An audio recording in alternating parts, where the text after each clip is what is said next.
আসসালামু আলাইকুম ওয়া রাহমাতুল্লাহ। শ্রোতা ভাই ও বোনেরা, আশা করি আপনারা আল্লাহর অসীম রহমতে ভালো আছেন। হযরত আদম ও হাওয়া আলাইহিসসালাম এর জীবনী আমাদের এই চ্যানেলে পর্ব পর্ব করে পুরো জীবনের কাহিনীটি শোনার জন্য এই চ্যানেলের সঙ্গেই থাকুন। ভিডিওটা ভালো লাগলে লাইক দিয়ে চ্যানেলটা সাবস্ক্রাইব করে আপনার মতামত কমেন্টে জানিয়ে দেন। ইবলিসের জীবন ইতিহাস। উল্লেখ্য যে ইবলিস মরদুদ শয়তানের নাম।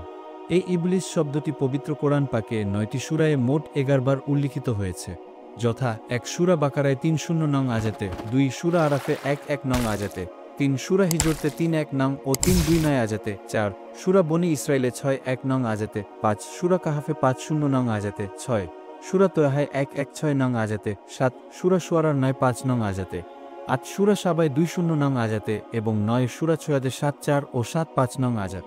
শয়তান শব্দটির দ্বারা প্রধানত ইবলিসকে বোঝানো হয়ে থাকলেও পবিত্র কোরআনের কোনো জায়গায় শয়তান শব্দের বহুবচন ব্যবহার করা হয়েছে এবং তার দ্বারা আসল শয়তান অর্থাৎ নির্দিষ্ট ইবলিসের পরিবর্তে তার শিষ্যমণ্ডলী বা শয়তানের গুণ ও স্বভাব বিশিষ্ট অন্যান্য দুষ্টদেরকে বোঝানো হয়েছে।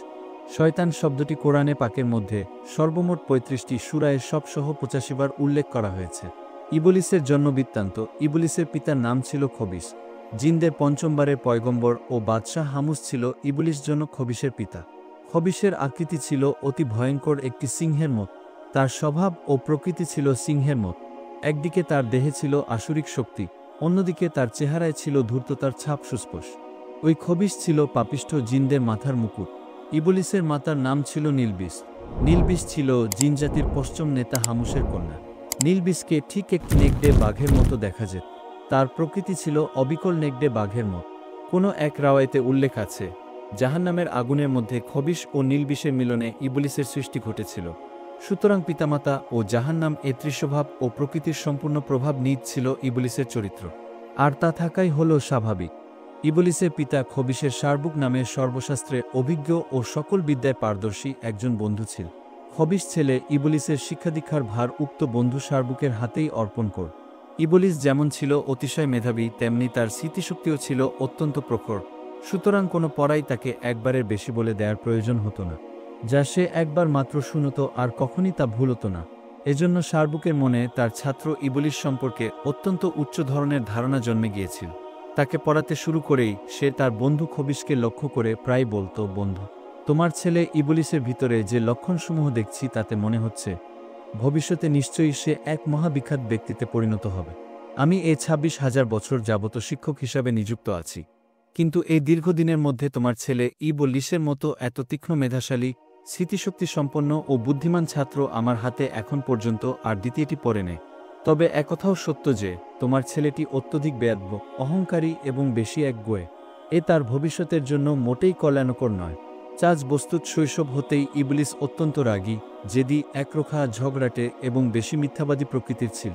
প্রতিবেশী অন্যান্য জিন ছেলেমেয়েদের সাথে প্রায় ঝগড়াকলহ, মারামারি ছিল তার ছোট ছোট ছেলেমেয়েগণ তার অত্যাচারে অতিষ্ঠ হয়ে উঠেছিল এবং তার বয়সে বড় জিনগণও তার দুরন্তপনায় আতঙ্কিত হয়ে পড়েছিল, এ কারণে যে না জানি তার যেরূপ স্বভাব তাতে সে কখন কাউক মেরে ফেলে না কি করে তা বলা তো যায় না।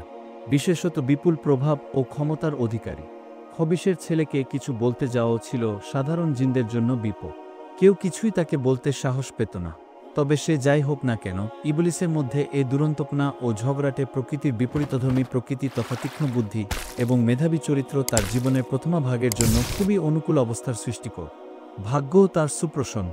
ইতপূর্বে উল্লেখ করেছি যে ফেরেশতাগণ সকল জিনকে ধ্বংস করার কালে বালক ইবলিসকে স্নেহবশত হত্যা না করে উল্টা তাকে লালন পালন করার জন্য আল্লাহর নিকট হতে অনুমতি লাভের দোয়া জানান। আল্লাহ সে দোয়া মঞ্জুর করে ফেরেশতাদেরকে অনুমতি দান করলে ফেরেশতাগণ সে অনুসারে তাকে প্রথমা আসমানে এনে নিজেদের প্রকৃতি ও স্বভাব অনুরূপ তাকে আল্লাহর ইবাদত বন্দেগীর নিয়মকানুন শিক্ষাদান কর। ইবলিস নিজের প্রতিভা বলে অতি অনায়াসে শিক্ষা লাভ করে দীর্ঘ 1000 বছর প্রথম আসমানে আল্লাহ তাআলার ইবাদত কর। সেখানকার ফেরেশতাগণ তার ইবাদতের একাগ্রতা ও নিষ্ঠার ধারা দেখে অবাক হয়ে বলতে লাগল যে, আমরা ফেরেশতা জাতি শুধু আল্লাহর ইবাদতের জন্যই সৃষ্টি হয়েছি। ইবাদত ছাড়া আমাদের অন্য কিছু করার নেই।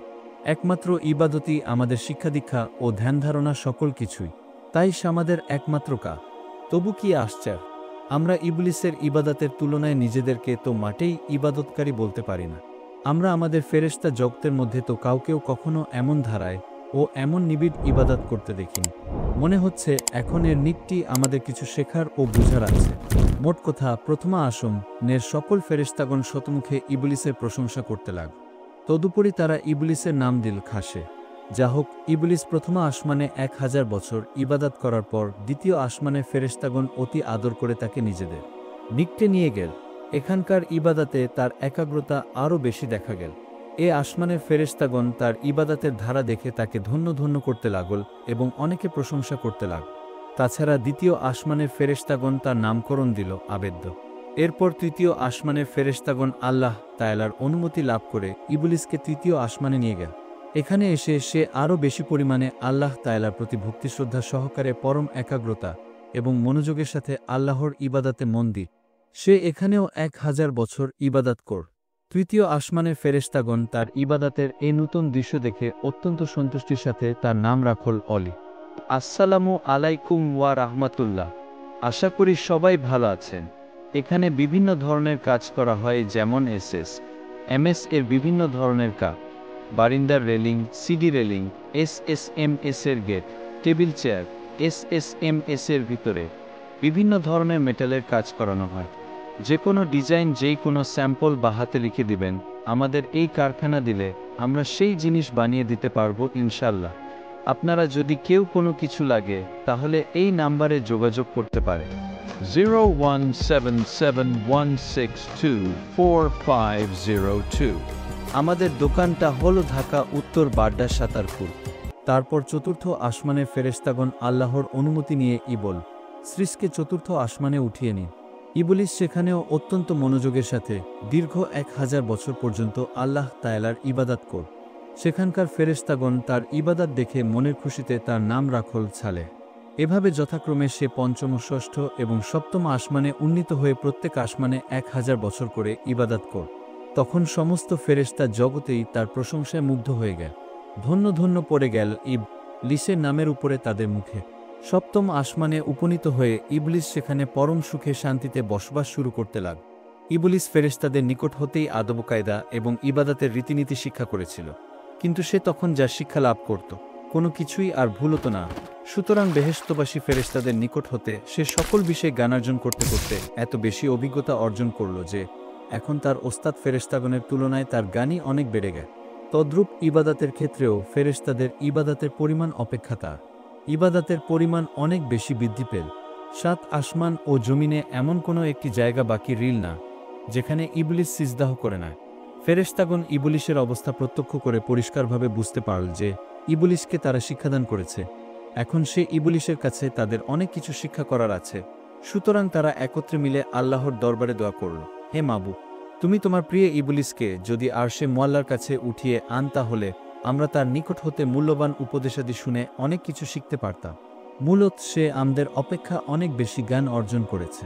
তোমার ইবাদতের বিষয়েও সে আমাদের তুলনায় অনেক গুণ বেশি শিক্ষা লাভ করেছে। পরম দয়ালু আল্লাহ তাআলা ফেরেশতাদের এই দোয়া কবুল করে ইবলিসকে আরশে মুআল্লার কাছে নিয়ে আসলে। আরশে মুআল্লার নিকটে ইয়াকুত নির্মিত একটি সুউচ্চ মিম্বর রয়েছে। ইবলিস সেই মিম্বরে আল্লাহর ইবাদত শুরু কর। নিজের ইবাদতের অবসর সময়ে সে ফেরেশতাদেরকে ওয়াজ নসিহত শুনাইতে লাগ। ফেরেশতাগণ তার ওয়াজ শুনে ও অমূল্য উপদেশাবলী শুনে একেবারে মুগ্ধ হয়ে গেল ও সকলেই তার প্রশংসা করতে লাগল। সে তখন দস্তুর মতো ফেরেশতাদের একজন ওস্তাদে পরিণত হল এবং সে সত্যিই তখন মুআল্লিমুল মালাইকা বা ফেরেশতাগণের শিক্ষক নামে পরিচিত হয়ে গেল। পরম আশ্চর্যের বিষয়, একটি সামান্য জিন সন্তান ফেরেশতাদের স্নেহ ভালোবাসা ও একান্ত দয়ার উপর যার প্রাণ রক্ষা পেয়েছে, নতুবা এতদিনে কোথায় তার অস্তিত্ব বিলীন হয়ে যে। কত অসংখ্য জিন যে ফেরেশতাদের হাতে নিহত হয়ে জগত হতে চিরদিনের জন্য বিলীন হয়ে গেছে।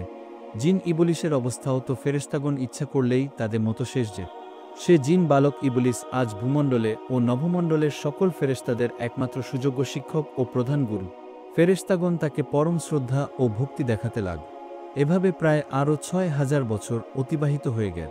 জিনদের ধর্মশাসনে ইবলিস দুনিয়ায় পূর্বেই উল্লেখ করেছি যে আল্লাহর আদেশে ফেরেশতাগণ সর্বশেষবার জিনদেরকে হত্যা করার পরও কিছু সংখ্যক জিন পাহাড় পর্বত বনে জঙ্গলে আত্মগোপন করে প্রাণরক্ষা করেছে। ক্রমে তাদের বংশ বৃদ্ধি পেয়ে আবার জিনদের দ্বারা জগৎ পরিপূর্ণ হয়ে গিয়েছিল, কিন্তু ওই সময় তাদেরকে হেদায়েত করার জন্য কোনো পয়গাম্বর বা আল্লাহর দূত ছিল না। অতএব জিন জাতি বেশি পাপাচারী হয়ে উঠছিল। আল্লাহ তাআলা ইবলিসকে আদেশ করলেন, হে ইবলিস, তোমার ইবাদত বন্দেগী ও আমার প্রতি তোমার একান্ত আনুগত্যের কারণে আমি তোমার প্রতি অত্যন্ত সন্তুষ্ট হয়েছি।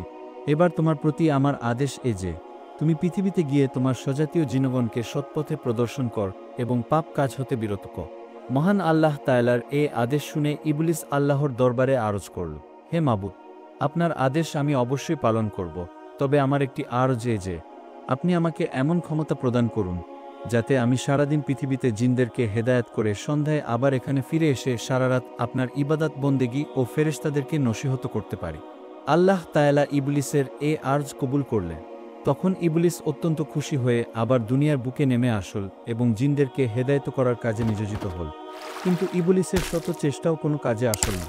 একাধারে বহুদিন পর্যন্ত সে আপ্রাণ চেষ্টা ও পরিশ্রম করল, কিন্তু তার সে চেষ্টা ও শ্রম সম্পূর্ণ ব্যর্থ হয়। সামান্য কিছু সংখ্যক জিন ব্যতীত প্রায় সকলেই ইবলিসের বিরুদ্ধাচরণ দেখ।